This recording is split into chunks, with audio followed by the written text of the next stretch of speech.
Please tell me this isn't real, I muttered, staring at the blurry photo on my phone. There, half smiling and tied to a white plastic lawn chair with neon green garden hoses, sat my little brother Jamie. One of those jumbo pool noodles was stuck behind his head like some kind of soft crown. His phone was clearly still in his lap, snapped mid-live stream. Behind him, an angry woman in an oversized sun hat and sunglasses jabbed her finger toward the lens like she was issuing a royal decree. "You have no authority here, young man," the caption read. But what sent me into a coughing fit of confused laughter was the text from Sheriff Jenkins beneath the image. Your brother okay? This just came into dispatch. He might have been citizen arrested, by Karen. Jamie wasn't just my little brother. He was Deputy Jamie Carson, the youngest sworn officer in county history.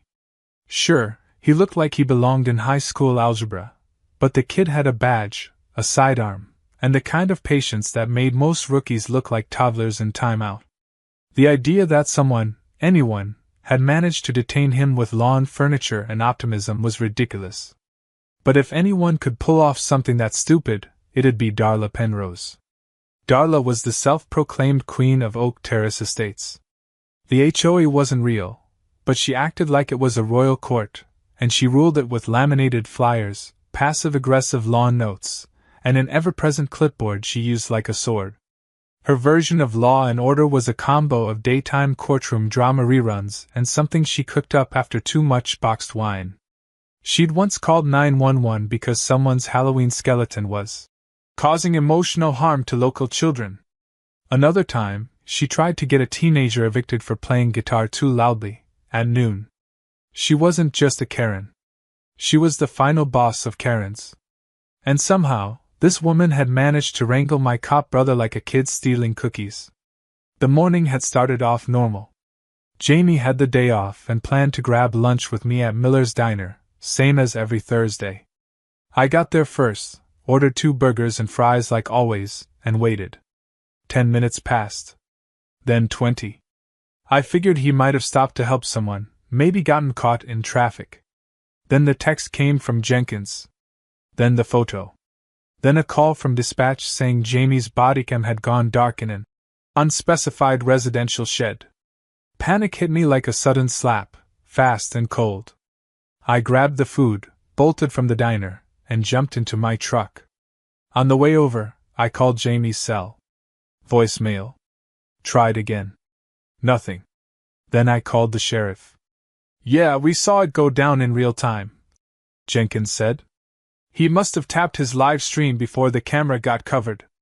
Looked like he was trying to prove his identity, but she just kept yelling about fake badges and deep state infiltration of suburban spaces. Your brother's okay, but we don't want this escalating." "Escalating?" I snapped. She tied up a cop. "Technically, she used pool toys. We're trying to be diplomatic." I hung up and floored it. By the time I reached Oak Terrace, I could already hear Darla before I saw her. Her voice carried like a foghorn of moral panic. She stood in the middle of the cul-de-sac, arms flailing, screaming at someone just out of sight behind her trash bins. "Young man, you'll stay right where you are until proper law enforcement arrives," she barked. "You think a badge and a buzz cut mean you can infiltrate this community? Not on my watch." A few neighbors peeked through their windows, and one guy even held up his phone to record. I parked half on the sidewalk and jumped out, scanning for Jamie. That's when I saw the shed. The community pool shed was a sad little structure with faded paint and a leaning door. Through the crack, I saw movement, Jamie's shoulder, shifting slightly. I rushed over and flung the door open. There he was. My brother, the mighty deputy, sitting in a busted lawn chair with a pool skimmer resting across his lap like a medieval lance. A slice of duct tape dangled off one of the chair arms where it had failed to stick. He looked up at me, deadpan. "Took you long enough." "What the hell happened?" I asked. "She saw me walking down the street," Jamie said with a sigh. "I parked 2 blocks over to get some fresh air before lunch. She thought I was scouting houses to rob. Tried to call the cops. I told her I was the cops. Showed her my ID and badge. She said I was impersonating law enforcement. And then? She tackled me with a pool net. Behind me, Darla shrieked. That's right. I performed a lawful citizen's arrest under the Community Protection Initiative of 2006. That's not a real thing, I shouted back. It's in the bylaws. There are no bylaws. Jamie stood up, shaking off the hose. She also confiscated my badge, wallet, and phone. She claimed they were counterfeit. Called me a government experiment. Said I had cloned cop energy. I laughed despite myself, but I was also furious. Jamie was the kind of guy who stayed calm under pressure. The fact he hadn't lost it yet said a lot. But Darla was still pacing like she was conducting a symphony of righteousness. A moment later, a sheriff's cruiser pulled up. Jenkins stepped out, looking both amused and exhausted. Afternoon, folks, he said. Darla, what exactly do you think you're doing? Saving the neighborhood, Sheriff, she said proudly. I detained an infiltrator with a fake badge and possibly illegal intentions. He refused to provide identification. He's a deputy. No, she huffed, pulling a wrinkled piece of paper from her purse. According to this pamphlet I made, real deputies wear navy blue and are over 6 feet tall. This boy is clearly neither. Jenkins blinked. That's not how any of this works. I demand he be tested for substances. Jamie crossed his arms. Ma'am, I'm going to need you to return my badge and my phone. You'll get nothing until you admit you're part of a youth infiltration scheme designed to. She thinks you're a sleeper agent, I said. I think she's watched too many episodes of Homeland. Darla stormed toward her car, presumably to grab more evidence, and tripped over her own hose. The neighbors erupted into laughter. Jamie finally cracked a smile. Lunch still on? He asked. Yeah, I said, patting his shoulder. But I think you might be famous now. As Jenkins cuffed Darla for interfering with a law enforcement officer, resisting identification procedures, and just plain idiocy, Jamie looked at me and said, Next time I'm hungry, I'm driving around Oak Terrace. But something told me this was just the beginning. Darla Penrose wasn't the type to go down quietly. Darla Penrose wasn't the kind of person who folded under pressure. No, when the average person would apologize, reflect, or at least shut up, she doubled down like a gambler on a losing streak, convinced the next card would change everything. Most people would have taken one look at Sheriff Jenkins stepping out of his cruiser and realized the game was up. But not Darla. The woman had the ego of a soap opera villain and the legal knowledge of someone who skimmed the back of a cereal box and mistook it for constitutional law. As Jenkins calmly tried to explain the very real charges she was racking up, Darla stormed around like she was the one laying down justice. She even tried to claim that the shed Jamie had been locked inside was technically on community land, which gave her full legal authority over anything that happened inside it. What made the whole thing even more absurd was that Jamie had been running his body cam up until the moment Darla knocked it off his chest with a broom handle and stuffed it inside a towel. Before it went dark, the stream had already been picked up by Dispatch, who routed it to the sheriff's cloud database. That footage was being clipped, scrubbed, and passed around the station like a highlight reel from the weirdest cop show no one had asked for. What neither Jamie nor I realized at the time was that a local teenager who lived next to the pool's shed had also captured everything from his bedroom window and uploaded the video to TikTok. Within the hour, the video had passed 10,000 views. By evening, it would be well into the millions. There Jamie was, patiently explaining his name, badge number, and department, while Darla marched in and out of frame like a dictator whose regime was crumbling. Her voice echoed through the video with perfect comic timing. Phrases like "Deep State Youth Agents" and "Chemical Mind Control Training" became instant memes. But the best moment, the one people played on loop, was when she shouted, "He's got that criminal energy! Look at his symmetrical face! That's how they blend in!" Meanwhile, Jamie sat there, arms crossed, utterly unimpressed. At the time, though, we were still in the thick of it. Darla refused to hand over Jamie's badge, claiming it was now Evidence in a citizen's criminal investigation.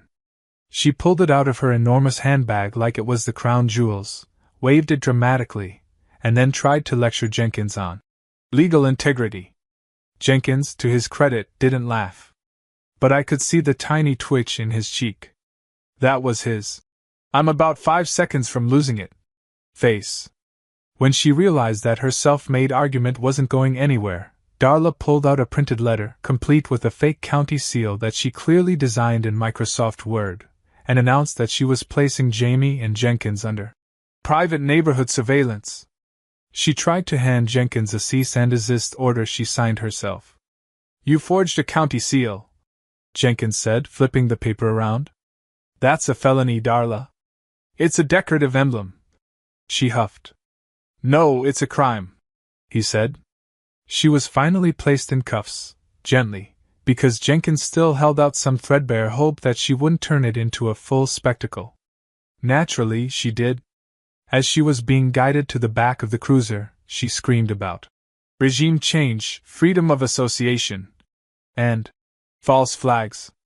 At one point, she claimed that Jamie was a genetically engineered law enforcer sent by foreign interests to dismantle homeowner unity. "He's from Nebraska," I said. "They start young," she whispered darkly, as if that explained everything. Back at the sheriff's office, the mood was split. Half the deputies were trying to stay professional. The other half were trying not to fall out of their chairs laughing. Jamie, being Jamie, filed his report like it was just another Tuesday. He included details like the hose model used in the detainment, the make and model of the lawn chair, and a complete inventory of confiscated items, which included a lint roller and a copy of a conspiracy newsletter Darla had tried to give him as proof. He never once raised his voice or complained. When asked how he felt about the incident, Jamie simply said, "I've had worse first dates." By noon, the sheriff's department had released a heavily edited version of the bodycam footage to the press, mainly to get ahead of the viral version spiraling through the internet. The official clip came with a statement. Deputy Carson demonstrated exceptional restraint and professionalism in the face of a deeply unconventional confrontation. That understatement alone sent our group chat into meltdown. Darla, in the meantime, had not backed off. From her holding cell, she demanded to speak to a United Nations liaison. She threatened legal action against the sheriff, Jamie, me, and the pool's shed. She scribbled dramatic complaints on napkins and tried to slip them under the door, calling them emergency decrees. When Jenkins came in to ask if she'd like a public defender, she said, "I represent myself. I have taken multiple YouTube courses in legal battle strategy." "No doubt," Jenkins muttered. The truly wild part came a few hours later when Darla, somehow, got a hold of someone in the press. By the 6 o'clock news, she was front and center in a grainy interview recorded from the back seat of a patrol car, still in cuffs, hair frazzled like she'd been struck by the truth. She told the reporter she had uncovered a local corruption ring involving underage lawmen and falsified authority. She painted herself as a concerned citizen acting on pure instinct and divine insight. The news anchors had to cut to commercial to keep from laughing. The backlash was immediate and overwhelming. See, Darla had spent years harassing everyone in that neighborhood. She wrote fake tickets. She filed bogus complaints. She once told a woman her mailbox paint color violated the shade spectrum of community harmony. Now, with the video out and her lunacy on full display, people who had stayed quiet started speaking up. A petition to remove her from any HOA influence or community decision-making hit 1,000 signatures by sundown. Her house was tagged as the Karen Keep on Google Maps by morning. Back at home, Jamie finally sat down with me on the porch. He had his burger from Miller's in one hand and his badge, freshly returned, in the other. He didn't say much at first. Just stared out at the yard quiet. "I knew this job had risks," he finally said, taking a bite. "But I didn't expect to be taken down by lawn equipment and conspiracy theories." "She had a full binder," I said. "Printed tabs. Color-coded. One was labeled Suspicious Squirrels." Jamie nearly choked on his food. We sat there for a bit longer, letting the weirdness of the day settle in. Somewhere out there, Darla was probably still ranting to a holding cell toilet about government infiltration and community decay. But for now, the sun was setting, and Jamie finally looked relaxed again. "You know this isn't over, right?" I said. He nodded slowly. "Yeah. But next time she tries anything, I'm bringing backup." "Backup?" Jamie smirked. "Animal control. She's terrified of possums." The next morning, just when we thought things couldn't possibly get more ridiculous, Jamie and I woke up to a knock at the door. It wasn't the sheriff, a reporter, or even a neighbor dropping off a casserole in support of Jamie's bizarre brush with pool noodle justice. No, it was a courier holding a padded envelope stamped with a glaring red seal that read, "Confidential legal documents, private citizen judiciary." Inside was a 3-page letter, badly formatted, double-spaced with Comic Sans, and riddled with spelling errors, announcing that Jamie was being sued by Darla Penrose for personal trauma, humiliation, and unauthorized weapon display in a family zone. She had included a blurry printed-out photo of Jamie's holstered sidearm, circled in red marker, with a note that read, "Dangerous object near HOA flower beds." Jamie read the letter twice, handed it to me, and then said, "This isn't a lawsuit. This is a cry for help with paperclips." Despite the absurdity, Sheriff Jenkins took it seriously enough to assign a department attorney to glance over it. The attorney, Ms. Rachel Monroe, took one look at the lawsuit, and immediately burst into laughter that echoed through the whole office. She suggested we frame it. Jamie asked if we could auction it off to raise funds for community outreach. Jenkins just sighed and said, "Don't tempt fate." But Darla wasn't done. No, not by a long shot. She spent the next 48 hours calling every office she could find in the phone book. The mayor's office, the school board, the local news station, and even the dog shelter all received formal-sounding complaints from her, each one stranger than the last. In one, she accused Jamie of psychological warfare via calm tone and condescending patience. In another, she claimed our entire family might be part of a covert organization called Youth Enforcement Syndicate, which she abbreviated as YES, complete with a crudely drawn logo of a cartoon boy holding handcuffs. Meanwhile, the video of her detaining Jamie had officially gone viral. Every news outlet from local to national picked it up. Memes flooded social media. Someone auto-tuned her rant into a remix called "Stay Where You Are, Young Man," which charted on TikTok for 3 days straight. There were animated parodies, dub-overs in different languages, and even a dramatic reenactment by 2 kids using action figures. One used a Barbie doll with a homemade clipboard as Darla. The Jamie figure was a G.I. Joe in a kiddie pool. But back in the real world, Darla's fantasy began to fall apart fast. People from her neighborhood, folks who'd been quiet for years, began to speak up. Stories poured out, how Darla had written fake citations, harassed teenagers walking home, even tried to put a curfew on joggers.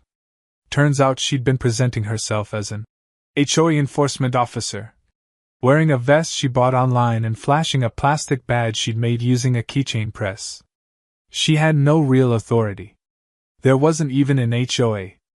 The neighborhood had disbanded the original one 5 years ago. Everything she did was based on a binder she created herself, labeled Community Order Manifesto.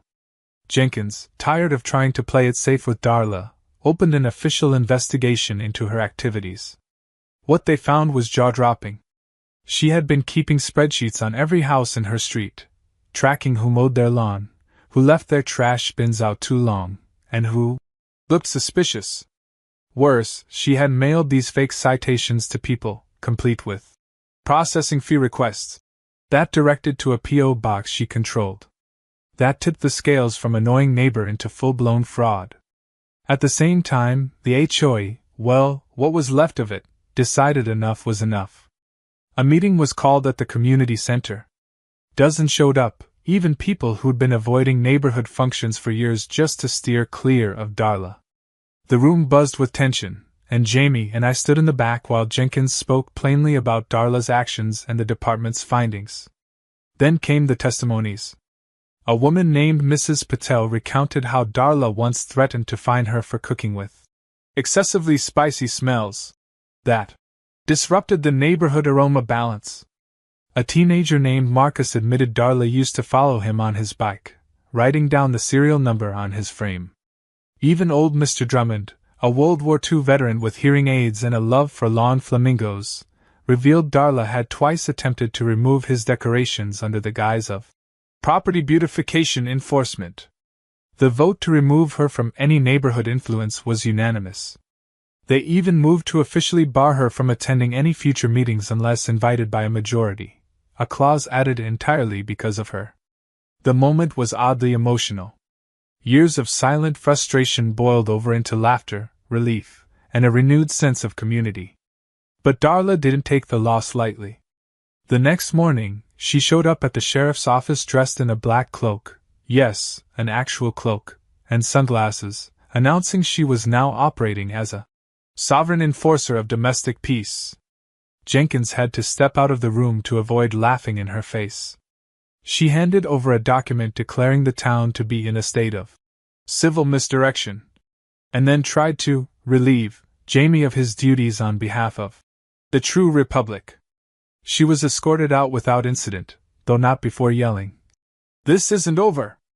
I've been nominated to the Regional Council of Concerned Citizens."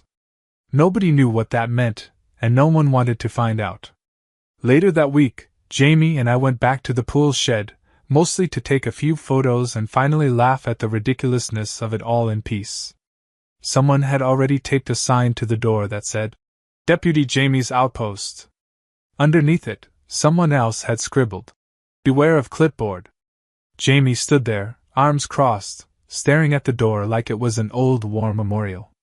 "You know," he said, "for all the tactical training I've done, nothing prepared me for suburban warfare." "You mean lawn chairs and pool noodles? And verbal judo from a woman who thinks she outranks the sheriff." We stayed until the sun dipped low. For a while, we just stood in silence, the kind of silence that only comes after chaos has burned itself out. Jamie finally laughed, deep and long. "I really need a vacation." "You just had one. You got tied to a chair and made TikTok famous." "Yeah," he said, rubbing his temple. "Next time, I'm choosing somewhere without HOA Karens." "Good luck with that," I said. "They're everywhere." And somehow, we both knew Darla Penrose wasn't quite done. Not yet. People like her didn't just disappear. They regrouped, reprint their fake legal documents, and show up again, usually with more glitter and less sense. But for now, at least, the shed was quiet. The clipboard was gone. And Jamie had earned more respect than any arrest or citation ever could. The courthouse was unusually packed for a weekday hearing. People weren't there because of a major trial or a political scandal. They were there for one reason only: Darla Penrose. News of her antics had spread far beyond our little town. Locals, reporters, even a few content creators who had gone viral using her ranting as sound bites filled the benches, waiting to see the final act in what had become the most bizarre civic saga in county history. Jamie sat beside me on the hard wooden bench in his formal uniform, arms folded, calm as always. He wasn't interested in spectacle. He was just here for closure. Darla made her entrance like she was on a runway. She wore a massive floppy hat, and what looked like a courtroom version of a superhero cape, probably meant to look dignified, but it just made her resemble someone who had wandered away from a costume party.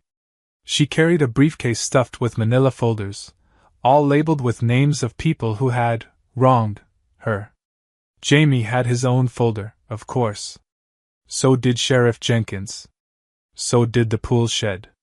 She actually brought a file labeled Suspicious Structures, and insisted on submitting it into evidence. The judge, an older woman with a sharp tongue and zero tolerance for nonsense, raised one eyebrow and said, "Ma'am, this is a criminal arraignment, not a dramatic reading of your neighborhood diary." Still, Darla remained undeterred. When asked to plead, she declared herself a sovereign representative of residential order, and said the charges were fabricated by complicit agents of chaos. The courtroom chuckled, and the judge leaned back, unimpressed. Jamie didn't say a word. He didn't have to. Everything he needed had already been said, on bodycam, in statements, and across hundreds of thousands of video views. Darla had already buried herself in her own words. The prosecution played the bodycam footage again for the record. People tried to stifle laughter as they watched Darla accuse Jamie of impersonating law enforcement, while he calmly explained his badge and jurisdiction. She tied him up, rifled through his wallet, and delivered a monologue about how his perfectly combed hair was a dead giveaway that he had been trained in a government lab. When asked what her evidence was, she had pointed to the sheen on his boots. But this wasn't just about viral fame anymore. The charges were serious. Unlawful detainment, impersonation of law enforcement, obstruction of justice, and possibly the most ridiculous one on paper, illegal use of recreational pool equipment in a criminal context. Darla, ever the master of denial, objected to nearly every sentence. She accused the judge of being part of a neighborhood surveillance alliance, and accused the stenographer of typing with biased fingers. Outside the courtroom, things were even more surreal.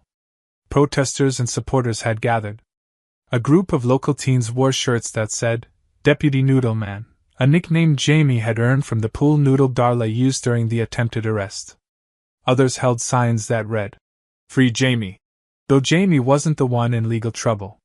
Someone even brought a folding lawn chair painted like a throne and offered it to Jamie for a photo op. He politely declined. As the trial recessed for lunch, Jamie and I stepped outside into the sunlight, finally able to breathe. It had been a long couple of weeks, filled with media requests, paperwork, and more unsolicited legal advice from strangers than we could handle. But this was the final stretch. One more round, and Darla would finally be out of everyone's hair, hopefully. I still don't understand how someone can be this deep in their own delusion, Jamie said, sipping from a water bottle. She made her own court seal, I reminded him. We passed the point of logic a long time ago. She tried to serve me with a restraining order written in crayon, he added. She used stickers to mark the witness list. Jamie shook his head. I've arrested felons with less commitment. Back inside, the final statements began. Darla attempted to take the stand on her own behalf and delivered a rambling, dramatic speech about preserving the natural order of communities, sprinkled with Latin phrases she clearly didn't understand. She accused Jamie of being the smiling face of quiet tyranny, and suggested that if she hadn't acted, he might have planted robotic beetles to monitor backyard activity. Even the defense attorney she briefly hired had already withdrawn from the case, citing irreconcilable differences in understanding of reality. When the judge finally spoke, the courtroom went silent. She didn't yell. She didn't mock. She just explained, with chilling precision, that Darla's actions weren't just disruptive, they were dangerous. She had detained a peace officer. She had lied to dispatchers. She had fabricated evidence, falsified documents, and tampered with public trust. For someone who claimed to care about law and order, she had violated every principle of it. Darla was sentenced to community service, court-ordered psychological evaluation, and barred from participating in any neighborhood group, HOA, or civic committee for 5 years. She was also required to issue a public apology, which she attempted to do in the form of a song at her next mandated town meeting, accompanied by a tambourine. The apology was quickly rescinded, and a written one was submitted instead. The sheriff's office released a final statement praising Jamie for his professionalism and restraint. They quietly promoted him to community liaison supervisor, a position where his calm nature and ability to handle chaos with a smile would be put to excellent use. They even made a small ceremony at the department, pinning a new badge on him while someone in the back whispered, "All hail the Noodle Man." But the best moment came at the neighborhood's annual barbecue. After everything that had happened, people had a reason to laugh again. Jamie got a standing ovation when he arrived. Someone grilled ribs shaped like pool noodles as a joke. There were t-shirts, buttons, even a cake with the words, "Deputy Jamie, Defender of Law and Lawn." The community had rallied, not just behind Jamie, but against the kind of fear and control Darla had represented for so long. She tried to attend, of course. Walked right up in a sun hat and sunglasses, holding a copy of her court-mandated apology. But before she could step into the park, she was intercepted by none other than old Mr. Drummond, the same man whose lawn flamingos she once tried to ban. He didn't say a word. Just pointed to the sign posted at the park gate. Community rules enforced by actual deputies only. Jamie raised his lemonade and gave her a little salute as she turned around and stormed off down the sidewalk. Later that night, we walked past the pool shed one last time. Someone had installed a small plaque beside the door. In honor of Deputy Jamie Carson, it read. Sometimes the badge is small, but the law is big. Jamie didn't say much. Just stared at it for a long second, then smiled. Think she'll try again? I asked. She'll find some new cause, he said. But next time she pulls out the pool noodles, she'll think twice. And if not? Jamie shrugged. I'll bring the possums.